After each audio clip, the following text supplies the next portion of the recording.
प्रेग्नन्सीमध्ये वजन वाढतंय, पण योग्य प्रमाणात का? मी डॉक्टर विनय प्रेग्नन्सीच्या प्रत्येक टप्प्यावर तुमच्यासोबत वृत्ती आय हेल्थमध्ये तुमचं स्वागत आहे. प्रेग्नन्सीमध्ये वजन वाढणं नॅचरल आहे, पण किती वाढायला हवं हे जाणून घेणं महत्त्वाचं आहे. साधारणपणे 10 ते 12 किलो वजन वाढणं नॉर्मल आहे. यासाठी फास्ट फूड आणि जंक फूड टाळा, कारण ते वजन अननेसेसरीली जास्त वाढवू शकतं. फळ, भाज्या आणि प्रोटीन रिच पदार्थ खा, जसं की दूध, अंडी, डाळी.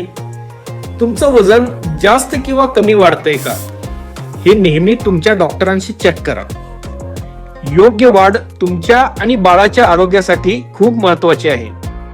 आजचा विषय आवडला असेल तर नक्की लाईक आणि सबस्क्राईब करा, शेअर करा आई होणाऱ्या प्रत्येकासाठी. पुन्हा भेटूया वृत्ती आय हेल्थ मध्ये.